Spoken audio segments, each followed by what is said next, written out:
Assalamualaikum warahmatullahi wabarakatuh.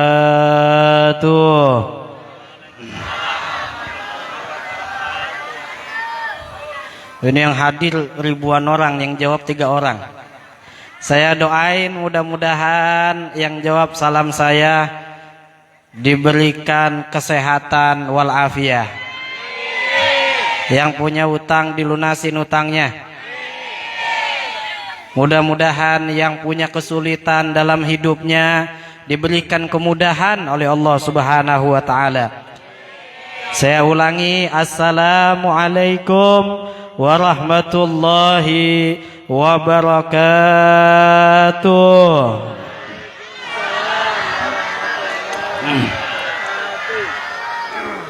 Alhamdulillah, alhamdulillahilladzi hadana bi'abdihil mukhtari man da'ana ilaihi bil idni wa qad nadana labbaika ya man dallana wa hadana. Allahumma salli wa sallim ala sayyidina Muhammad bidawamin mulkillah wa ala alihi wa sahbihi wa man walah, amma ba'du. Alhamdulillah. Hadratul kiram wal muhtaram yang kita hormati dan yang kita muliakan, segenap para habaib, para dzurriyyatur Rasulillah, wabil khusus yang kita nanti-nantikan atas kehadiran beliau Fadilatul Sayyid Al-Habib Muhammad bin Utsman bin Syihab matanallah bituli hayatihi syarifah. Kita doakan mudah-mudahan Allah Ta'ala berikan panjang umur, sehat walafiat, amin ya rabbal. Dan juga kepada yang akan hadir pula Al-Habib Ismail bin Ja'far Al-Haddad, dan kepada guru kita Al-Habib Ahmad bin Abu Bakar bin Syekh Abu Bakar bin Salim, wal Habib Alwi yang insyaallah akan hadir pula Al-Habib Alwi bin Abu Bakar bin Syekh Abu Bakar bin Salim, yang kita doakan semuanya mudah-mudahan Allah Subhanahu wa taala berikan panjang umur, sehat walafiat, amin ya rabbal alamin. Hadirin hadirat yang dimuliakan Allah, para DKM dan pengurus daripada Musholla Nurul Iman, serta para alim ulama, para asatidzah, para kiai, para tokoh masyarakat yang tidak bisa saya sebutkan satu persatu, akan tetapi tidak mengurangi rasa hormat saya kepada antum sekalian. Hadirin yang dimuliakan Allah, insyaallah dibanggakan oleh baginda Nabi Muhammad sallallahu alaihi wasallam. Syukur alhamdulillah, di kesempatan yang mulia ini Allah kumpulkan kita dalam rahmat, Allah kumpulkan kita dalam inayah, sehingga disebutkan di dalam hadis baginda Nabi Muhammad sallallahu alaihi wasallam, la yaq'udu qaum yadhkurunallaha ta'ala illa haffathumul malaikah wa ghasyiyathumur rahmah wa nazalat alaihimus sakinah wa dzakarahumullah fi man indah. Ini kita datang bapak-bapak, ibu-ibu ke sini, ada yang dari jauh-jauh, masya Allah, ya, datang ke tempat ini seperti ini majelis tongkrongan dan tempat dudukan kita begini. Ini ada di dalam zaman Nabi Muhammad, ada di dalam faidahnya, berada di dalam hadis baginda Rasul. Apa itu? Nabi Muhammad bersabda, tidaklah suatu kaum mereka duduknya bukan main kerambol, ya Pak ya, duduknya bukan gosipin orang Bu, duduknya bukan gunjingin orang, tapi duduknya bareng-bareng ingat sama Allah, eling sama Allah. Orang yang duduk di dalam perkumpulan berzikir kepada Allah, Nabi Muhammad memiliki beberapa khasiat dan keunggulan fadilahnya. Yang pertama, di dalam majelis ini diliputi oleh para malaikat-malaikatnya Allah. Ini kita kalau dibuka hijabnya, Bu, masih melek? Masih kuat? Ibu, kalau dibuka hijabnya, Bu, itu bisa ngelihat para malaikat. Mungkin ibu nggak ada yang duduk di depan begini, mungkin banyaknya di belakang, ya, ngelihat pengen ke depan, waduh ini malaikat mulu isinya, ya kagak enak duduk di belakang. Cuman Allah rahmat sama kita, ditutup hijab kita sehingga kita bisa datang di depan, kita bisa hadir dengan tenang. Dan tanpa kita sadari, para malaikat Allah pun ikut kumpul di dalam majelis-majelis seperti ini. Alhamdulillah. Nah, lihat. Yang kedua, wa ghasyyathumur rahmah, akan diliputi rahmat dari Allah, akan dinaungi rahmatnya Allah Subhanahu wa ta'ala. Yang ketiga, wa nazalat alaihimus sakinah, akan diturunkan sakinah di dalam hati seseorang oleh Allah Subhanahu wa ta'ala. Jadi sakinah bukan tukang warung, bukan. Sakinah, ketenangan di dalam hati, ya, tatkala orang datang di dalam majelis seperti ini. Nih ibu-ibu, bapak-bapak datang ke sini mungkin banyak yang punya masalah. Ustadz, saya datang ke maulid, pikiran saya sebelumnya mikirin utang. Ada yang sebelum datang maulid mikirin lakinya. Ada yang sebelum maulid datang mikirin anaknya. Tatkala datang di acara maulid, hilang semua pikiran itu, yang ada hanyalah ketenangan di dalam hati. Janjinya baginda Nabi Muhammad sallallahu alaihi wasallam. Lihat, tenang di dalam hati. Orang yang ingat kepada Allah, orang yang menyebut nama Nabi Muhammad, di dalam hatinya bergembira, di dalam hatinya tenang. Ketenangan ini datangnya dari Allah Subhanahu wa ta'ala. Dan yang keempat terakhir, yang paling agung daripada semuanya, wa dzakarahumullah fi man indah. Allah menyebut orang-orang yang mengingat Allah bersama para malaikat. Nih, hadirin hadirat yang dimuliakan Allah, ane mau nanya, kira-kira kalau nama kita disebut sama orang yang kita cintai, GR apa GR? Ibu, namanya disebut sama artis. Ibu senangnya artis apa nih? Senangnya nih, ya. Ustadz, saya senang Elvi Sukaisi, contoh. Disebut nama ibu nih, Markona, gitu. Dia, wah itu nyebut nama saya tuh, yang bener. Disebut lagi, Juminten, gitu. Wah iya bener. Gak taunya nama dia yang disebut, yang dipanggil. Beneran GR, sehari semalam kagak bisa tidur, gak bisa makan. Ya Allah, terbang kita. Bapak-bapak, ya, senang pemain bola, atau kita nih senang sama ulama, sama Habib Syekh. Kenal Habib Syekh? Bu, kenal Habib Syekh? Nggak kenal. Habib Syekh Sholawat. Ya, disebutin namanya. Ya, fulan, fulanah disebutin. Gak taunya, iya benar, BR banget. Nama aneh disebut sama orang yang saya cintai.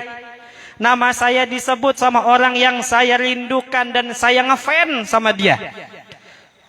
Kalau nama kita senang, GR, disebut sama mereka, bagaimana kalau nama kita nih hadirin hadirat yang dimuliakan Allah, nama kita disebut oleh Rabbul Alamin, nama kita disebut oleh Allah, nama kita diingat oleh Allah. Tatkala Allah mengingat menyebut nama seorang hamba bukan sendirian, bersama para malaikat. Para malaikat. Allah menyebut dan mengingat seorang hamba ini yang duduk di dalam duduknya mereka mengingat Allah. Alhamdulillah. Jadi kita nih orang-orang yang datang di sini, orang yang disebut, yang diingat oleh Allah. Allahumma amin ya rabbal. Hadirin hadirat yang dimuliakan Allah nih, ya, kita datang di sini untuk merayakan Maulid Nabi. Nabi Muhammad itu adalah manusia yang paling mulia. Nabi Muhammad mah orang yang paling mulia. Kemuliaan Nabi Muhammad itu tidak tergantung kepada hal-hal yang lain. Makanya Nabi itu lahir pada tanggal 12 Rabiul. Kenapa Nabi Muhammad lahir pada tanggal 12 Rabiul Awal? Tuh. Ya, kenapa kok Nabi Muhammad lahirnya 12 Rabiul Awal? Kenapa kagak Rejab? Padahal bulan mulia banyak. Di dalam Al-Quran yang disebutkan Ashhurul Hurum ada 4. Dzulqa'dah, Dzulhijjah, Muharram, Rajab. Ada 4. Ini bulan mulia yang sudah Allah nas dalam Al-Quran. Kenapa kok Nabi Muhammad lahirnya bukan di bulan-bulan 4 ini nih? Kenapa harus di bulan Rabiul Awal? Padahal bulan Rabiul Awal punten, sebelum dilahirkannya Nabi itu bulan Rabiul Awal itu nggak ada istimewanya pisan. Pak, nggak ada istimewanya pisan. Biasa aja. Bulan yang mulia itu masih banyak. Ada bulan Ramadan, ada bulan Syawal, ada bulan Rejab, ada bulan Sya'ban. Ya. Bulan Rabiul Awal kagak ada istimewanya pisan. Kenapa kok Nabi Muhammad itu lahir di bulan 12 Rabiul Awal?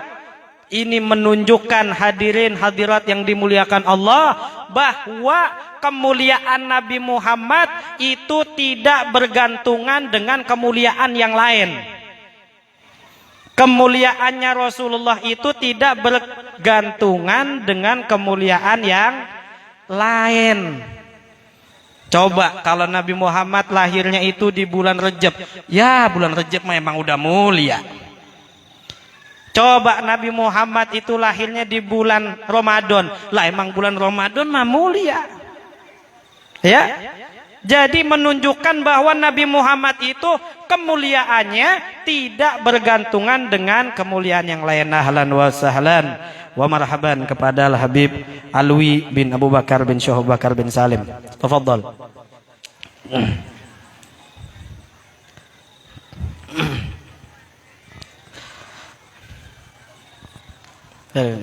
Bakhair Habib. Alhamdulillah Bu, ini malam Habibnya banyak. Alhamdulillah. Ini musola berkah banget. Yang datang Habibnya bukan 1 2, ini banyak banget. Ya, insya Allah ada 4 Habibnya Bu. Insya Allah. Hadirin hadirat yang dimuliakan Allah, ini kemuliaan Nabi Muhammad. Bagaimana Nabi Muhammad itu mulia? Nabi Muhammad mulia itu bukan dari sesuatu yang lain, bahkan sesuatu yang lain menjadi mulia karena adanya baginda Nabi Muhammad sallallahu alaihi wasallam. Contoh, segala sesuatu kalau udah ada hubungan sama Nabi pasti mulia. Pokoknya apapun kalau udah ada hubungannya sama Nabi pasti mulia. Contoh nih, contoh. Nabi punya sendal. Ibu punya sendal, Bu? Bapak punya sendal? Punya? Kesini nyeker apa pakai sendal? Ke sepatu? Pakai sendal. Ya. Kita punya sendal. Sendal adanya di mana? Adanya di bawah, diinjak. Berdebu, kotor. Tapi lihat, itu sendal kalau yang make Nabi Muhammad nggak sembarangan. Sendal Yang biasa kita pakai taruhnya di bawah, Nabi Muhammad pun pakai taruh di bawah diinjak. Bedanya kalau itu sendal yang makainya Nabi Muhammad, itu sendal yang di bawah menjadi mulia. Buktinya apa, Bu? Pak? Buktinya pada saat Nabi Muhammad Isra Mi'raj. Pada saat Nabi Muhammad Isra Mi'raj menghadap kepada Allah, sendalnya kagak copot. Sedikit pun yang nempel di dalam badan tubuh Nabi Muhammad, gak ada yang copot. Sendalnya ikut menghadap kepada Allah. Masya Allah, mulia. Sendal ada hubungannya dengan Nabi menjadi mulia. Sorban. Ini sorban cuman kain 2 meter. Kain 2 meter. Ya, di pasar SGC banyak. Ya, kain 2 meter kalau buat elap hina. Tapi kain 2 meter kalau digunakan buat sorban menjadi mulia. Padahal sama-sama kain. Sama-sama kain. Ini apa nih? Ini kain. Ya, ini kain kotor. Kehujanan, kepanasan. Ini juga kain. Tapi ini kain beda. Ini kain dipakai sama para ulama, dipakai sama orang yang pengen ibadah sholat. Kok bisa beda padahal sama-sama kain? Kenapa kok beda? Karena kain ini, kain sorban adalah syariat yang diajarkan oleh Nabi Muhammad. Sunnah yang diajarkan oleh Nabi Muhammad. Padahal kain sama-sama kain, tapi ada hubungannya dengan Nabi Muhammad. Ini kain menjadi kain yang mulia. Betul, Pak? Termasuk kita. Kita ini seorang umat yang dibanggakan oleh umat-umat terdahulu. Yang dibanggakan oleh para nabi-nabi terdahulu, yang diidam-idamkan oleh para nabi-nabi terdahulu. Ini kita nih, umat Nabi Muhammad. Umat Nabi, umat sama-sama umat. Nabi Adam punya umat, Nabi Ibrahim punya umat, Nabi Nuh punya umat. Nabi Muhammad beda.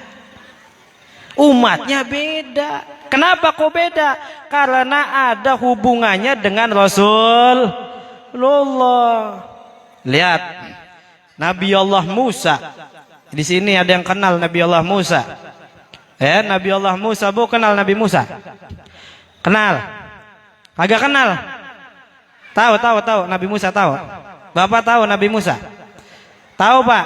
Nabi Musa seorang nabi yang dijuluki Kalimullah. Yang dijuluki bisa bicara, bercakap dengan Allah. Di Bukit Tursina itu Nabi Musa tatkala ingin bercakap dengan Allah disuruh copot sendal. Disuruh copot sendal. Nabi Musa ulul azmi, seorang nabi, rasul, pengen bercakap dengan Allah, sendalnya suruh dicopot. Ya. Di dalam percakapan Nabi Musa dengan Allah, ini Nabi Musa pernah ngadu. Nabi Musa pernah ngadu sama Allah. Lihat. Apa kata Nabi Allah Musa alaihissalam? Ya Allah, ya Rabb, telah terdapat di dalam suhuf lembaran firman-Mu ya Allah, bahwa nanti kelak ada seorang umat di akhir zaman di mana mereka itu umurnya pendek tapi pahalanya melebihi pahala umat-umat terdahulu. Jadikanlah mereka sebagai umatku ya Allah. Allah Ta'ala jawab kepada Nabi Allah Musa, la ya Musa, tidak ya Musa, itu umat kekasihku Muhammad sallallahu alaihi. Lihat, kita di sini umat Nabi Muhammad udah diprediksi sama Nabi umurnya sampai 60 sampai 70 tahun. Kalau lebih bonus, alhamdulillah, lebih bonus. Lihat, umurnya sedikit. Umat terdahulu umurnya sampai ratusan. Ada orang anak kecil, ada seorang ibu dia nangis. Di zaman dulu, umat-umat dulu nih, ada ibu-ibu dia nangis, ditanya, "Ibu kenapa nangis?" "Saya sedih, anak saya meninggal." "Emangnya umur berapa?" "Masih muda." Masih muda udah meninggal, masih kecil udah meninggal, nangis ibu. Ditanya umurnya berapa, Bu? Umurnya baru 500 tahun. Baru 500 tahun, baru 500 tahun baru, Bu. Tuh. Masih muda. Kalau sekarang ada umur 500 tahun. Udah berbaring di kasur, ya Allah. Ya. Lihat. Umurnya mah pendek umatnya Nabi Muhammad, tapi nanti di akhirat tatkala ditimbangan didapati pahalanya lebih gede, lebih mulia, lebih banyak daripada umat-umat Nabi terdahulu. Contoh, umatnya Nabi itu punya waktu-waktu tertentu. Ya, ada waktu-waktu di mana tatkala berdoa, beribadah dilipat gandakan. Kita punya malam Lailatul Qadar. Lailatul Qadri khairum min alfi syahr. Lebih baik dari 1000 bulan. Tuh, satu malam udah 1000 bulan. Ya, kita punya sholat, kita punya musolah nih. Kita punya musolah. Ini musolah, sholat jamaah. Hadirin hadirat yang dimuliakan Allah. Orang kalau sholat berjamaah, itu pahalanya dilipat gandakan oleh Allah. Orang sholat sendirian di rumah beda sama orang yang sholat berjamaah. Kalau pengen kita ngaku bahwa diri kita umurnya itu tidak seperti ulama, tidak seperti umat terdahulu, maka manfaatkanlah hidup kita untuk memperoleh pahala. Lihat, sholat berjamaah pahalanya gede daripada sholat di rumah. Jamaah di musola dilipat gandakan oleh Allah. Sekarang mah kita gak tahu. Nanti kalau kita udah meninggal dunia, baru kita tahu. Ya, ini yang mengangkat derajat saya di sisi Allah. Tuh. Dan banyak lagi amalan yang dilipat gandakan. Umurnya dikit, pahalanya gede.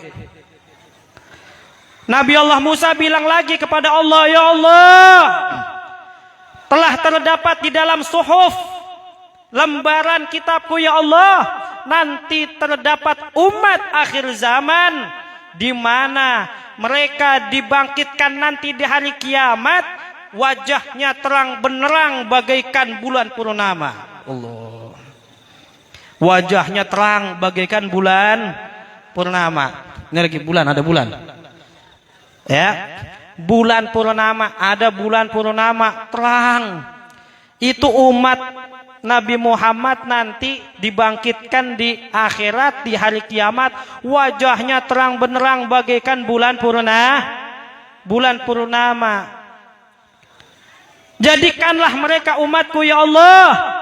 Apa Allah Ta'ala nyatakan? La ya Musa, itu umat kekasihku Muhammad sallallahu alaihi wasallam. Nabi Musa pengen umatnya begitu, Bu, pengen dijadiin umatnya begitu. Allah kagak mau, itu umatnya Nabi Muhammad. Umat engkau ya umat engkau, yang begitu-begitu tuh itu umatnya Nabi Muhammad. Lihat. Dan banyak sekali cakapan antara Nabi Allah Musa dengan Allah. Dan terakhir Nabi Allah Musa tatkala sudah mengadu banyak dengan Allah, Nabi Allah Musa mengatakan kepada Allah, "Ya Allah, kalau memang ini umat akhir zaman yang begitu mulia, yang begitu agung umatnya Nabi Muhammad, maka jadikanlah aku sebagai umat Nabi Muhammad sallallahu alaihi wasallam." Nabi Musa pengen dijadiin umat Nabi. Nabi pengen dijadiin umat Rasulullah. Nabi Musa pengen dijadiin umat Nabi Muhammad. Allah bilang, ya Musa, aku sudah pilih engkau ya di dalam menjalani dan membawa risalah nabi dan rasul. Maka ya udah, ente jadi nabi aja, bahasanya mau gitu. Ya.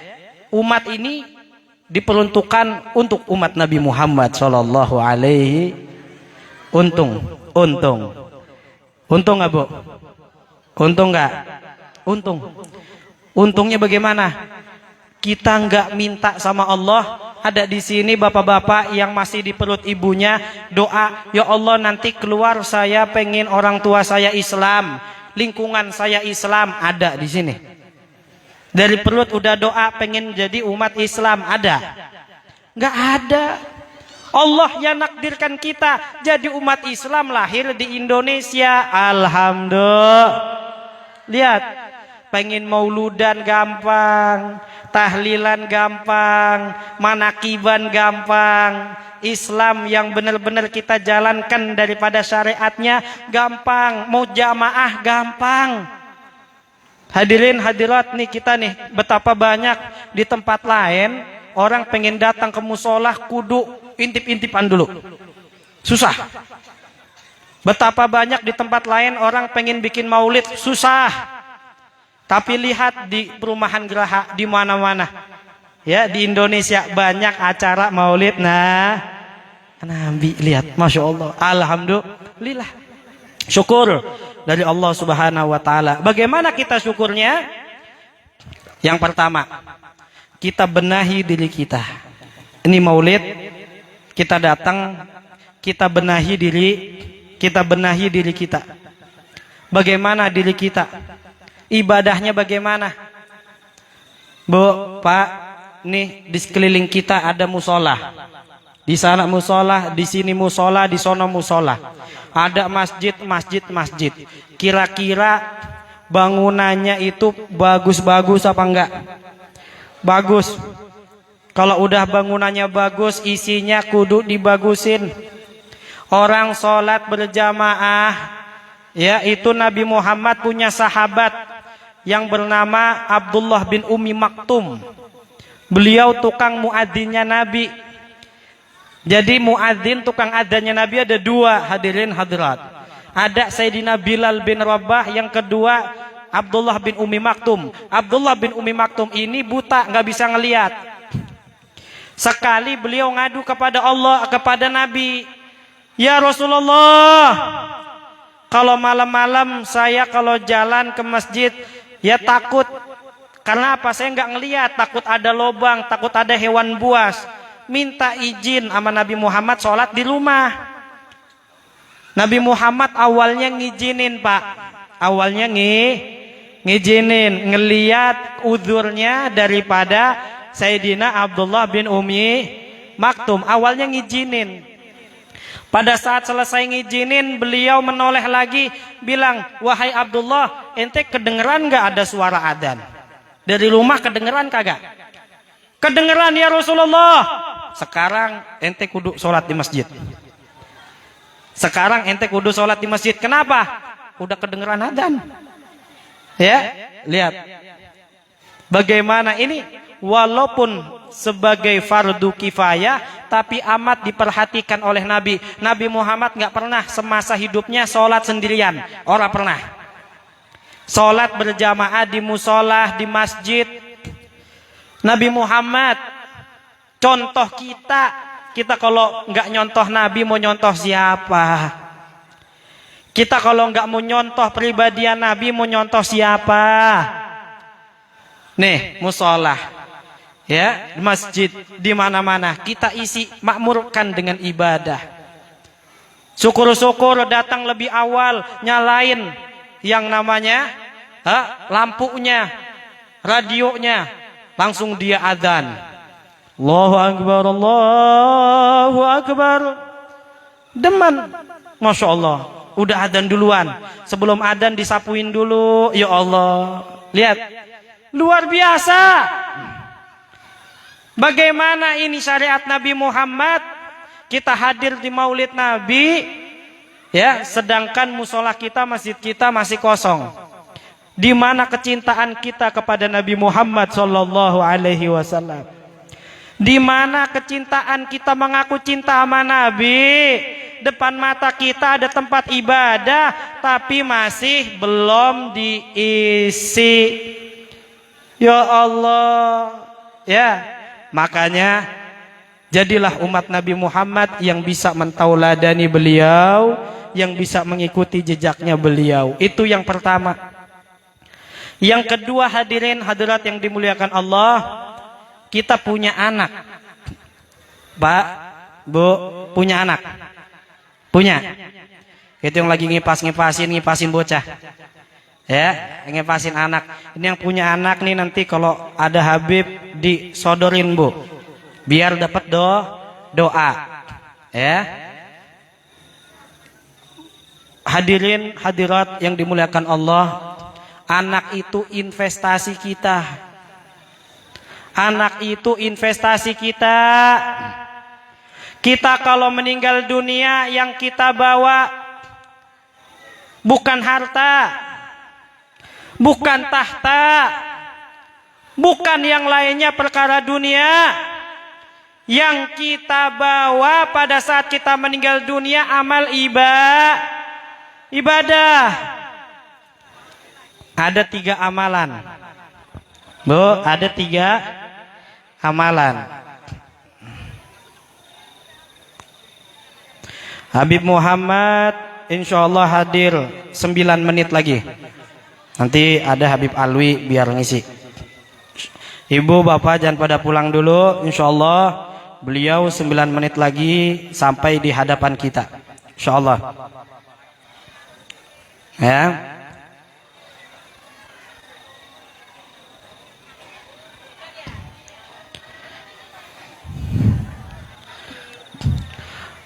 Ada 3 amalan, di mana 3 amalan ini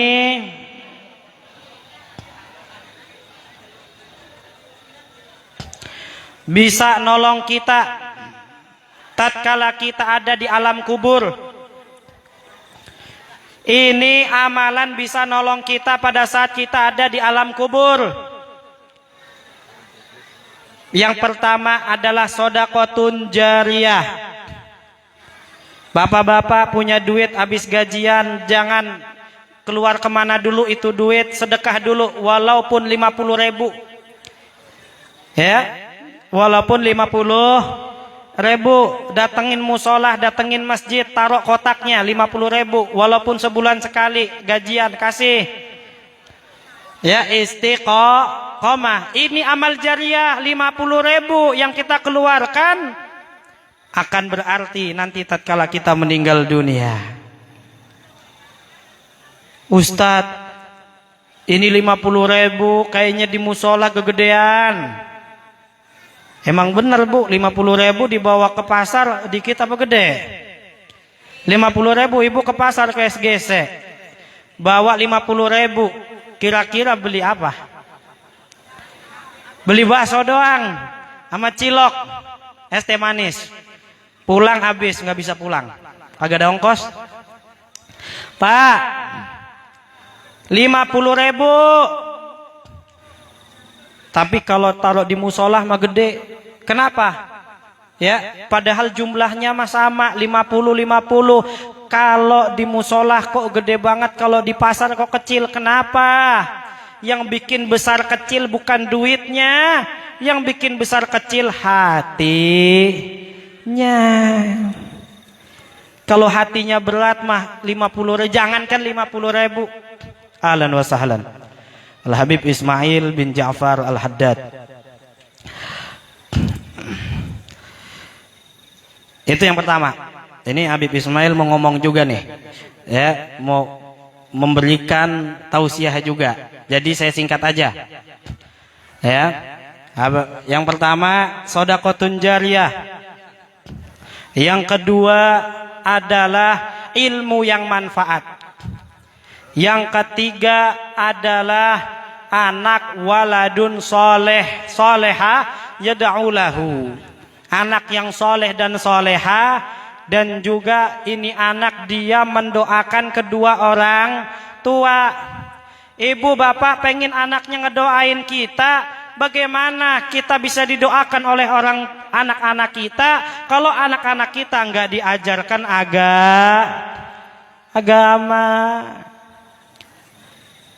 Anaknya diajarin dunia, udah nak, yang penting kamu sekolah tinggi, agama nomor sekian. Giliran dia meninggal dunia, anaknya boro-boro ngaji pak, kumpulin kakak-kakaknya megang pulpen sama kertas. Sawah ditambah tanah ditambah rumah. Yo kumpul. Ente bagian sawah, ente rumah, ente tanah, ente kos-kosan. Naudzubillahimin. Orang tuanya nangis. Nangis, disuruh ngaji. Ustadz saya kagak bisa ngaji. Kenapa nggak bisa ngaji? Orang tua saya nggak ngajarin. Kalau orang tuanya nggak ngajarin, nggak bisa ngajar agama, minimal serahkan itu anak kepada ustadz. Serahkan itu anak kepada ustazah. Biar apa? Ini anak tanpa kita sadari, ini anak sudah bisa membaca Al-Quran. Syukur-syukur ini anak bisa hafal nikmat luar biasa. Punya anak bisa hafal Quran. Pengen, bapak pengen anaknya hafal Quran, ibu pengen. Itu orang yang anaknya hafal Quran, senajan orang tuanya kagak pernah baca Al-Quran pisan, itu nanti di akhirat orang tuanya bakal dikasih mahkota. Ya Allah, dikasih mahkota penghargaan dari Allah berkat anaknya hafal ajak anak-anak untuk berbuat dan juga belajar di dalam ilmu agama. Mudah-mudahan Allah Subhanahu wa taala jadikan kita orang-orang tua yang bisa bertanggung jawab di dalam mendidik anak, khususnya mendidik di dalam perkara agama. Amin ya rabbal alamin. Habib Muhammad 9 menit lagi insyaallah akan hadir. Selanjutnya kita akan dengarkan Habib Ismail bin Ja'far Al-Haddad. Allahumma sholli